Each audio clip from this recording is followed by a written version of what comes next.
ከዚህ በፊት ያልተደረገ ነው የተደረገው። ምን መሆኑ ነው አሉ። ፀሐይ ሲሆን አስቡት እስኪ እንግዲህ አንድ ሰውና ፀሐይን የፀሐይን መልክ ተመልከቱ። እንግዲህ ፀሐይ በዓይናችን ፊት ለፊት ቆም ብለን እኮ ለማየት ፀሐይ ሲወጣ ዓይናችን አይችልም አይደል? ዞር ነው ጥሩ ምን እጅግ በጣም ያስደነግጣል። እናንተ በእናንተ አካል ስላያችሁኝ በእናንተ ቁመት ተወስኜ ስላያችሁኝ ነቢይ ትሉኛላችሁ፣ ኤልያስ ትሉኛላችሁ፣ ኤርምያስ ትሉኛላችሁ፣ ዮሐንስ መጥምቅ ትሉኛላችሁ፣ ሙሴ ትሉኛላችሁ። አይደለሁም።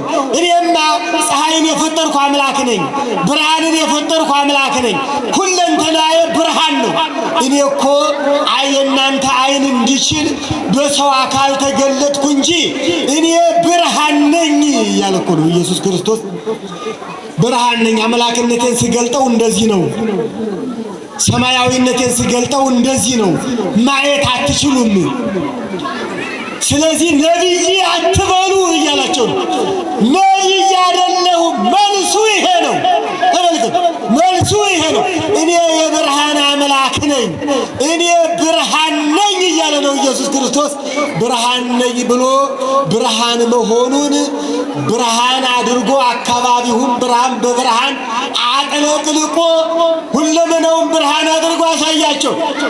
ነቢዩ ዳዊት ይህንን ቀደም አድርጎ በትንቢት ታቦር ወአርሞንዔም በስመ ዚአከ ይትፌስሑ፣ ታቦርና አርሞንዔም ባንተ ስም ደስ ይላቸዋል ብሎ ስለ ተራሮች ትንቢት ተናግሮ ነበር። ታቦር ላይ ሆኖ ሲያበራ በዚያ ማዶ ያለው ተራራ ሁሉ ብርሃን በብርሃን ሆነ፣ ሁሉም በብርሃን አንጸባረቀ። እንዲህ አድርጎ አምላክነቱን መለኮታዊነቱን ኢየሱስ ክርስቶስ ለደቀ መዛሙርቱ ገልጦላቸዋል። ደቀ መዛሙርቱ ፈሩ። ቅዱስ ጴጥሮስ እንዲህ አለ እየፈራ፣ ጌታ ሆይ ብትወድስ በዚህ 3 ዳስ እንስራ፣ አንዱን ለአንተ፣ አንዱን ለሙሴ፣ አንዱን ለኤልያስ፣ አንዱን ለአንተ፣ አንዱን ለሙሴ፣ አንዱን ለኤልያስ የሚል ነገር ይናገር ነበር። ሉቃስ ግን ሲጽፍለት እንዲህ አለ፣ የሚለውን አያውቅም ነበር ብሎ ነው ሉቃስ የጻፈው። ይህን ታሪክ ሲጽፍ ቅዱስ ጴጥሮስ የሚናገረውን አያውቅም ነበር። እንዴት? ከመደንገጡ የተነሳ ከፍርሃቱ የተነሳ ስለደነገጠ የድንጋጤ አነጋገር ነው። አንዳንዴ ሰው ሲደነግጥ የማያውቀውን የማያስተውለውን ሊናገር ይችላል። ከተናገረ በኋላ ራሱ ያለውን አያውቀው። የደነገጠ ሰው ዝም ብሎ እንዳጋጣሚ የሆነ ነገር ይናገራል። አስቦት አይደለም፣ እንዳጋጣሚ። እና ሉቃስ እንዲህ ብሎ ጻፈ፣ ቅዱስ ጴጥሮስ በጣም ስለደነገጠ የሚለውን አያስተውለውም ነበር፣ አልተረዳውም ነበር። አሁን ደቀ መዛሙርቱ ሊደነግጡ ይገባል። ለምን? ካልደነገጡማ እንደ ነቢይ ቆጠሩት። ካልደነገጡ ካልፈሩማ መለኮቱን ካላዩማ እንዲህ አይነቱን ምስጢር ካላዩማ ኤልያስ መሰላቸው፣ ዮሐንስ መጥምቅ መሰላቸው፣ ኤርምያስ መሰላቸው፣ አንድ ታላቅ ነቢይ መሰላቸው። ታምር ሲያደርግ ነቢያትም ቀድሞ ታምር ያደርጉ ነበርና አንድ ታምር የሚያደርግ ታላቅ ነቢይ መሰላቸው። ስለዚህ በቃል ቢነግራቸው የለም ሊገባቸው አልቻለም። አሁን እዚህ በኋላ ይገባቸዋል። አሁን ድንጋጤያቸው ትዝ ይላቸዋል። አሁን ደብረ ታቦርን ያስታውሱታል። አሁን ያን ፀሐይ ያስታውሱታል። ያን ብርሃን ያስታውሱታል። በፊታቸው እንዴት እንደተለወጠ ያስታውሱታል። ከዚህ በኋላ ነቢይ አይሉትም። ለዚህ ነው እንዲረዱት ነው ጌታችን መድኃኒታችን ኢየሱስ ክርስቶስ ይህንን ያደረገው ነው። እንግዲህ አንዱ ይሄ ነው። በፊታቸው በመለወጥ እንደ ፀሐይ በማብራት ነው አምላክነቱን የገለጠላቸው። ሁለተኛው ሙሴንና ኤልያስን አመጣ። ሙሴና ኤልያስ ሲነጋገሩ ታዩ በሚለው ሉቃስ አነጋገራቸውን ይገልጠዋል። ኢየሱስ ክርስቶስ ወደ ኢየሩሳሌም እንደሚሄድ በኢየሩሳሌም ምን እንደሚደረግ ይነገራል። ይናገሩ ነበር። ምን እንደሚደረግ ይታወቃል። በሊቃነ ካህናቱ እንደሚያዝ፣ እንደሚታሰር፣ እንደሚደበደብ፣ እንደሚሰቀል፣ እንደሚሞት፣ እንደሚነሳ ይናገሩ ነበር። ማንና ማን? ኤልያስና ሙሴ። ምክንያቱም ኢየሱስ ክርስቶስ ቅዱስ ጴጥሮስ ምንድነው እሞታለሁ እሰቀላለሁ ብሎ ሲናገር ቅዱስ ጴጥሮስ ኧረ አይሁንብህ ብሎ ነበረ፣ ተቃውሞት ነበር። አሁን ሙሴና ኤልያስ እየመሰከሩ ነው። ሊቃውንት የኛ ቤተ ክርስቲያን መተርጉማን እንዲህ ይላሉ። ሙሴ እንዲህ አለ። አነጋገሩ ወንጌል ላይ ብቻ ሙሴና ኤልያስ ተነጋገሩ ተብሏል። ቅዱስ ሉቃስ ደግሞ ኢየሱስ ክርስቶስ ስለሚቀበለው መከራ እየመሰከሩ ነበር ብሏል። ሙሴ እንዲህ ብሏል። ማን ነው ሙሴ የሚልህ?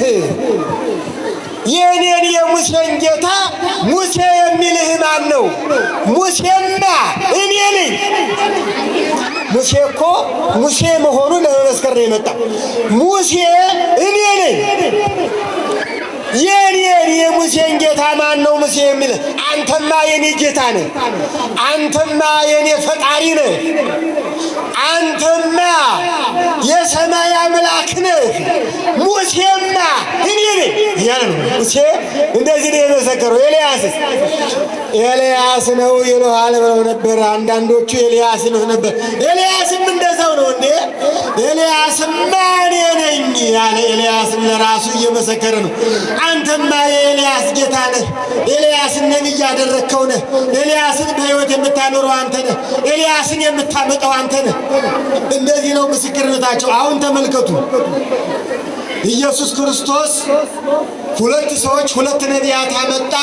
ሁለቱም የተለያዩ ናቸው ነቢያት ቢሆኑ።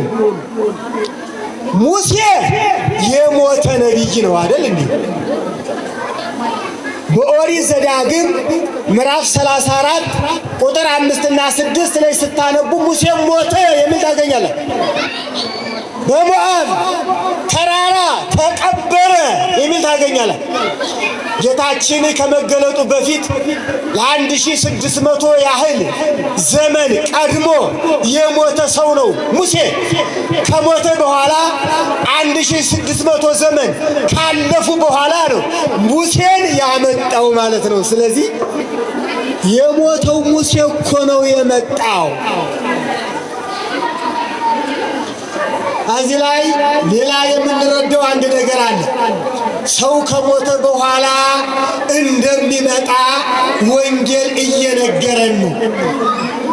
በሞዓብ የሞተው ሙሴ፣ በሞዓብ ሸለቆ የተቀበረው ሙሴ እነሆ በኢየሱስ ክርስቶስ ፊት በደብረ ታቦር ተገኘ። በደቀ መዛሙርቱ ፊት በዮሐንስ፣ በያዕቆብ፣ በቅዱስ ጴጥሮስ ፊት ተገኘ። ሙቶ የተቀበረው ሙሴ ተገኘ። አሁን ደብረ ታቦር ላይ ያለው ጌታ መጀመሪያ ሕይወት የሰጠ ለሰው ልጅ ነፍስ የሰጠ ሰው ከሞተ በኋላ የሚያስነሳ አልዓዛርንም ያስነሳ ሙሴንም ከመቃብር ተመልከቱ። ስጋው በመቃብር ነው። ምንጊዜም ሰው ግን ስጋው ወደ መቃብር ሲወርድ ነፍሱ ከእግዚአብሔር ጋር ነው። ስለዚህ ከእግዚአብሔር ጋር ይኖራልና ሙሴ እነሆ በአካለ ነፍስ ወደ ደብረ ታቦር መጣ። ተመልከቱ። ሰው ይሞታል፣ ይቀበራል፣ ነፍሱ ግን ሕያው ነው። የሙሴ ስጋ እኮ በደብረ ናባው ወይም በሞዓብ ተራራ አፈር ሆኗል፣ ዶቄት ሆኗል። ሰው ተመልከቱ፣ የሚጠፋ ፍጡር አይደለም። ሰው ስጋው በመቃብር ሲፈርስ ሲበሰብስ ሕያው ሆኖ ይቀጥላል። ለዚህ ሙሴ ያስረዳናል ማለት ነውና ከ1600 ዓመት በኋላ እነሆ በደብረ ታቦር ሲናገር እነ ጴጥሮስ ሰሙት ነው የሚለው። ይሄ ትንሣኤ ሙታንን ሁሉ የሚያስረዳ ነው። ሙሴ ኢየሱስ ክርስቶስን አየው። ኢየሱስ ክርስቶስ ደግሞ እግዚአብሔር ነው። ሙሴ በነቢይነቱ ዘመን ኢየሱስ ክርስቶስን ለማየት ፈልጎ ነበር ይላል ኦሪት ዘጸአት ምዕራፍ 33 ቁጥር 18 ላይ ስታነቡ ሙሴ እንዲህ ብሎ ጠየቀ። እባክህ ክብርህን አሳየኝ ብሎ እግዚአብሔርን ጠየቀው ይላል። ሁሌ እግዚአብሔር በደመና ያነጋግረዋል ሙሴ። ግን ሙሴ ማየት አይችልም። ምን ብሎ ጠየቀ? እባክህ ክብርህን አሳየኝ፣ እባክህ አንድ ቀን ተገልጠህ ልይህ የሚል ጥያቄ አቀረበ ይላል። ዛሬም እኮ አንዳንድ ሰው እንደዚህ ነው። ለምን ነው እግዚአብሔር አንድ ቀን እንደው የማይገለጠው? ለምን ነው የማናየው? ለምን አይተን የማናምን የሚል ሰው አለ፣ እንደ ሙሴ ማለት ነው። ቁጥር 20 ላይ ዘጸአት 33 ብያቸዋለሁ ምዕራፉ። ቁጥር 20 ላይ እንዲህ ብሎ መለሰለት፣ ሰው አይቶኝ አይድንምና አለ እግዚአብሔር ለሙሴ ሲመልስ ነው። ሰው አይቶኝ አይድንምና ፊቴን ማየት አይቻልህም ብሎት ነበር። ፊቴን ማየት አይቻልህም። አዎ ሰው በሰው አይን እግዚአብሔርን ማየት አይችልም። በዚህ ቁሳቁስ በምናይበት አይናችን እግዚአብሔርን ማየት አንችልም። እግዚአብሔር ሰዎች እንዲያዩት ሲፈልግ ምን ሆነ? ሰው ሆነ፣ ሥጋ ለበሰ፣ በእኛ አካል ተገለጠ፣ በሰው አካል ተገለጠ። አሁን ሙሴ ማየት ይችላል። ያንን አታይኝም ያለውን ጌታ፣ ፊቴን ሰው አያየውም ያለውን ጌታ፣ ሰው አይቶኝ በሕይወት መኖር አይችልም ያለውን ጌታ አሁን ሙሴ ያየዋል። በምን?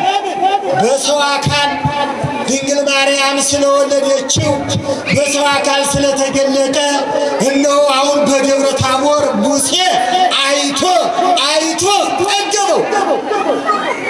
ልይ ብሎ ነበርና መጀመሪያ ተመኝቶ ነበርና፣ መቼም እግዚአብሔር መልካም ምኞትን አይከለክልም። መልካም ምኞት ከተመኛችሁ እግዚአብሔር ይፈጽማል። መልካም የሆነ ምኞት እግዚአብሔር አይከለክልም።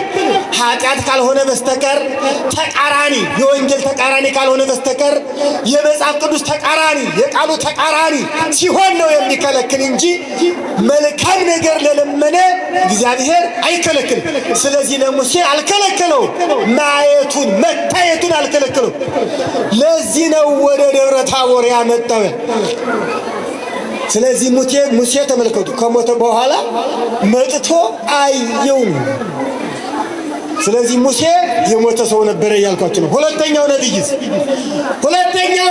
ደግሞ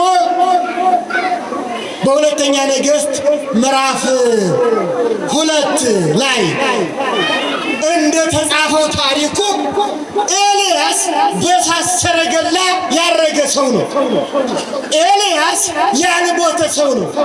ኤልያስ በሕይወት የሚኖር ሰው ነው። የኤልያስን ታሪክም ስታነቡ አንድ ነገር አስተውሉ። ሁሌ እንዲህ ብለን እንተረክላቸዋለን።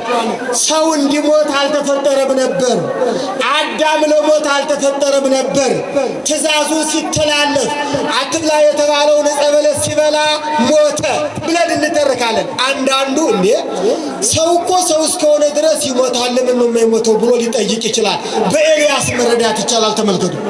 መቼም እግዚአብሔር ባሕርያችን ያውቃልና የሰዎችን ጥርጣሬም ያውቃልና እንዴ ሰው እስከሆነ ድረስ ይሞታል፣ ለምን አይሞትም ይባላል፣ ሊሆን አይችልም እንዳይል ኤልያስን በሕይወት አኖረ። ተመልከቱ።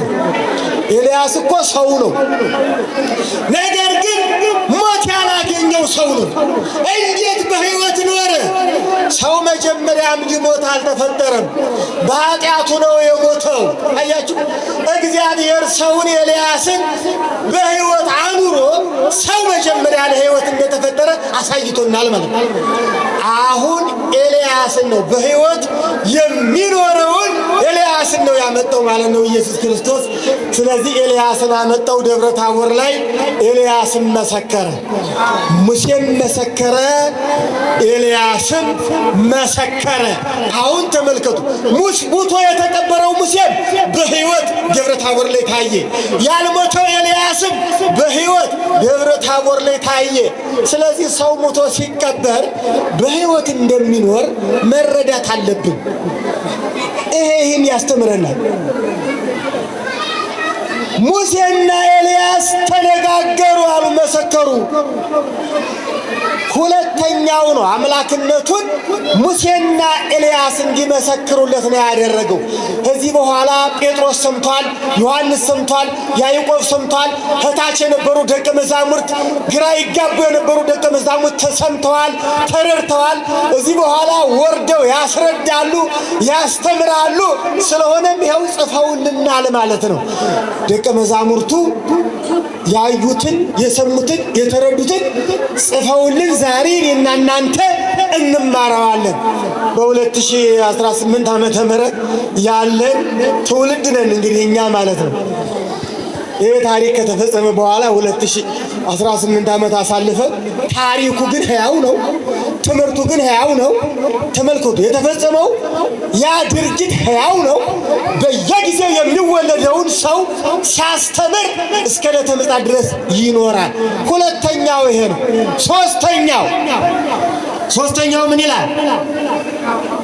ደመና መጣና ጋረዳቸው ይላል። ሦስቱን ደቀ መዛሙርት ሙሴና ኤልያስ ምስክርነታቸውን ጨርሰው ከሄዱ በኋላ ደመና መጣና ጋረዳቸው ይላል።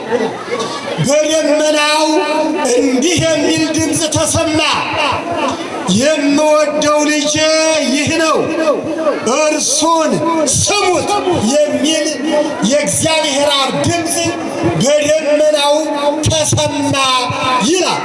የንጽሕና ባለቤት ተመልከቱ፣ ኃጢአት አስተስርዮ አንጽቶ ቀድሶ የሚያጸድቅ ዘላለማዊ ክብር የሚሰጥ የክብር ባለቤት የክብር ጌታ የክብር አምላክ እንጂ እባክህ እያለ የሚጸልይ አይደለም።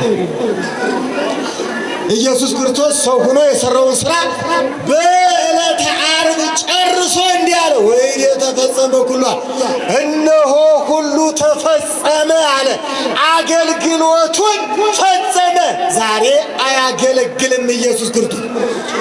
አገልግሎቱ በስጋ ደክሞ በዕለተ ዓርብ ጨርሷል። አገልግሎት ጨርሷል። አንዴ በሰጠው አገልግሎት በተቀበለው መከራ፣ በተገረፈው ግርፋት፣ በተሰቀለው ስቅላት፣ በሞተው ሞቱ ሲያድነን ይኖራል። ሁሌ ያድንበታል፣ ሁሌ ይፈውስበታል፣ ሁሌ ሕይወት ይሰጥበታል። በኢየሩሳሌም የሞተው ሞት በጊዜው ለነበሩት ብቻ አይደለም፣ ለሐዋርያት ብቻ አይደለም፣ ለሰባ አርድእት ብቻ አይደለም፣ ለ36 ቅዱሳት አንስት ብቻ አይደለም፣ ለ120 ቤተሰብ ብቻ አይደለም፣ እስከ ዕለተ ምጽአት ድረስ ለምንነሳው ነው አንድ ጊዜ የሞተው። ስለዚህ አንድ ጊዜ ሞተው ሁለተኛ ግን አይሞትም እና አንዳንዶቹ አሁን ያማልዳል ማለት አሁንም ይሞታል ማለት ነው። አሁንም መስቀል ይሸከማል ማለት ነው። አሁንም ይሰቀላል ማለት ነው። እነዚያ ኢየሱስ ክርስቶስ ሰርቶ ጨርሷል። አሁን መስራት ከኛ ይጠበቃል። እንዲህ ብሎ ስሩ አለ፣ መስቀሌን ተሸክሞ የማይከተለኝ የኔ ሊሆን አይገባውም ማለት ተመልከት።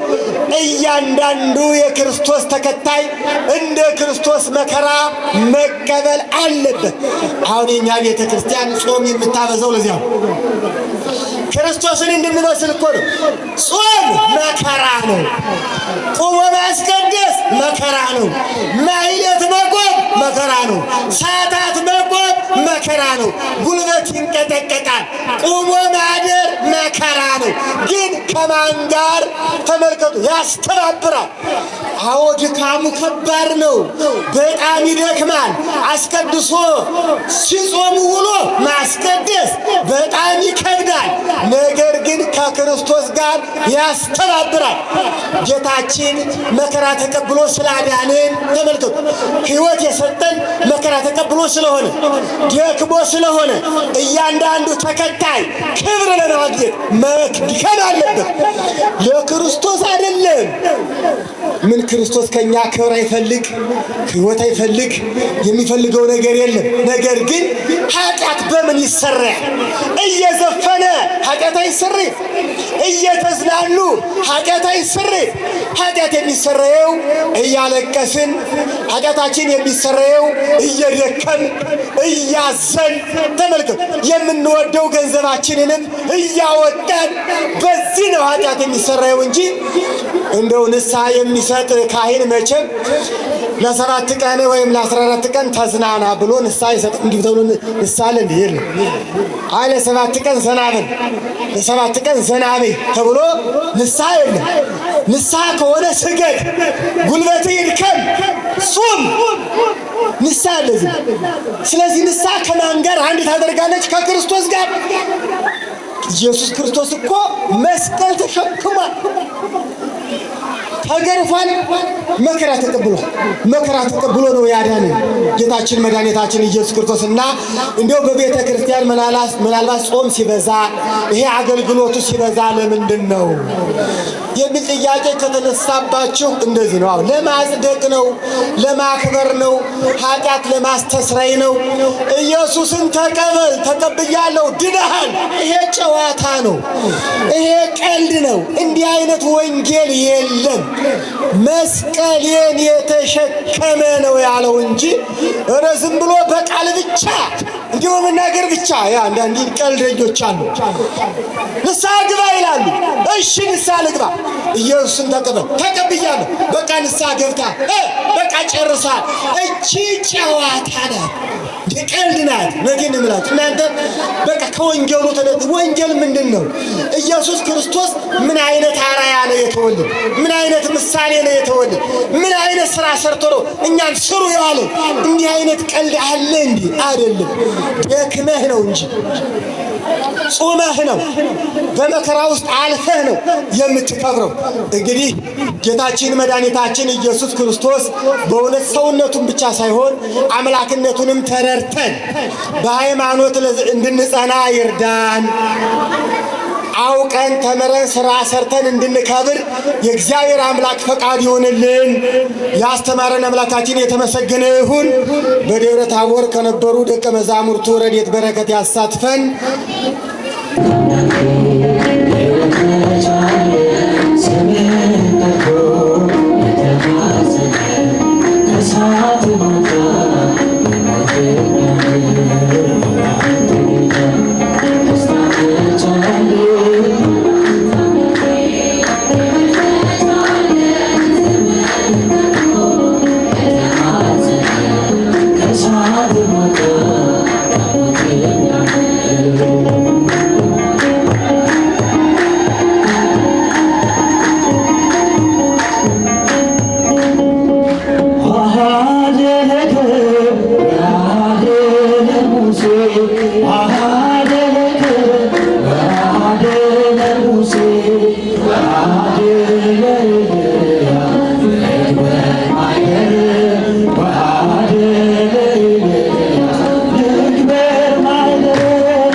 ታምራት ዘማሪ ነው። እግዚአብሔርን አመስግኑለት እልል በሉ። ያንሳል እልል በሉ። እግዚአብሔርን አመስግኑ። ቃልዎት ያሰማልን። የአገልግሎት ዘመናችሁን ይባርክልን። የዛሬ ዓመት በሰላም ሁላችንን ያድርሰን። እንዲያደርሰን አምላካችንን እስኪ ያመስግኑት ከፍ አድርገው። ቃልዎት ያሰማልን። በስመ አብ ወወልድ ወመንፈስ ቅዱስ አሃዱ አምላክ አሜን። ክቡር መጋቤ ሐዲስ የኔታ ስቡህ አዳምጤ መምህራችን፣ እንዲሁም የተከበራችሁ የካቴድራሉ ሊቃውንት አባቶች፣ መነኮሳት፣ መምህራነ ወንጌል፣ አባቶች፣ እናቶች፣ ወንድሞች፣ እህቶች እንዲሁም ለመንግስቱ ምሳሌ ያደረጋችሁ ሕፃናት በልዑል እግዚአብሔር ፍጹም ሰላምታ እንደምን ዋላችሁ? እንደምን ዋላችሁ? እንደምን አመሻችሁ? አምላካችን እግዚአብሔር ለስም አጠራሩ ክብርና ምስጋና ለእርሱ ይሁን። እንኳን አደረሳችሁ።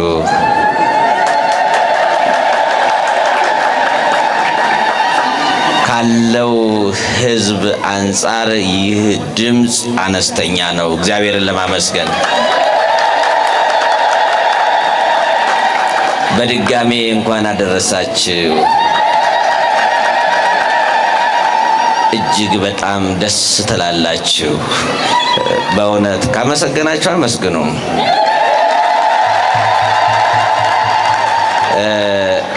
ክብር ይግባውና ጌታችን አምላካችን መድኃኒታችን ኢየሱስ ክርስቶስ ለጴጥሮስ ለያዕቆብና ለዮሐንስ የገለጠውን ብርሃነ መለኮቱን በሁላችሁም ልብ በሁላችንም ልብ ብርሃነ መለኮቱን የወንጌሉን ቃል ይግለጽልን።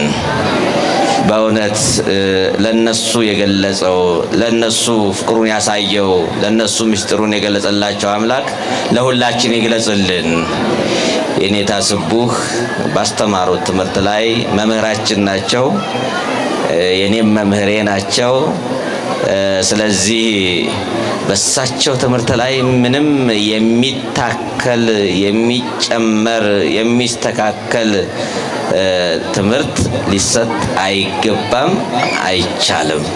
ስለዚህ በሳቸው ላይ አድሮ ያስተማረን አምላካችን ስሙ የተመሰገነ ይሁን። የተማርነውን በልባችን ያሳድርብን። እስኪ የኔታን አመስግኗቸው። እስኪ አመስግኗቸው። እስኪ ተሰብሃ በደብረ ታቦር። በሁለተኛው በር ዳቦ ይሰጣል። የአብነት ተማሪዎቹ በሁለቱም በር ዳቦ ይሰጣሉና እየተቀበላችሁ፣ ቁልፍ የጠፋችሁ ካለ ከዚህ ያለላችሁ። ተሰብሃ በደብረ ታቦር አማን በአማን አማን በአማን ተሰብሃ አማን በአማን አማን በአማን ተሰብሃ በደብረ ታቦር ተሰብሃ በደብረ ታቦር ተሰብሃ በደብረ ታቦር ተሰብሃ በደብረ ታቦር እውነት በእውነት እውነት በእውነት ተገለጠ እውነት በእውነት እውነት በእውነት ተገለጠ በታቦር ተራራ ተገለጠ በታቦር ተራራ ተገለጠ በታቦር ተራራ ተገለጠ በታቦር ተራራ አማን በአማን አማን በአማን ተሰብሃ አማን በአማን አማን በአማን ተሰብሃ በደብረ ታቦር ተሰብሃ በደብረ ታቦር ተሰብሃ በደብረ ታቦር በደብረ ታቦር ደብረ መቅደስ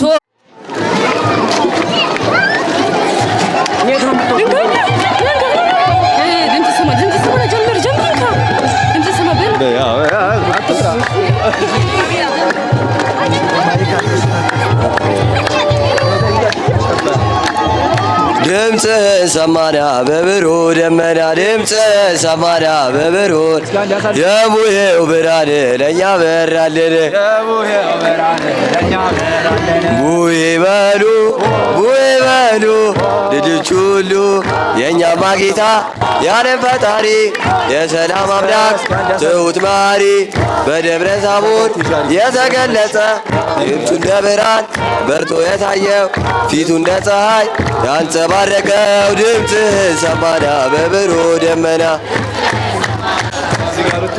የቡሄው ብርሃን ለእኛ እንቅልፋቸው መጣ ሳሎታ የኔታ ደከሙ ፊደል ገበታዬን ጥያት ከመሬት አቧራዬም አብነን ያስኩኝ መዳፋት ሲነቁ የኔታ ፈጥነው ከቀለሙ ልምጫን አነሱ ቁጣ ቃል አሰሙ አው ብዬ ፊደል የቆጠርኩብሽ ባቦጊዳ አፌን የፈታው በመልእክተ በዳዊቱ ብዙ ነው በረከቱ በዳዊቱ ተዋህዶ ሃይማኖቴ እውቀት ምንጭ መሰረቴ ተማሪና ውሻ ሁልጊዜ አይስማሙ እስከ እድሜ ልካቸው አሉ እንደተዳሙ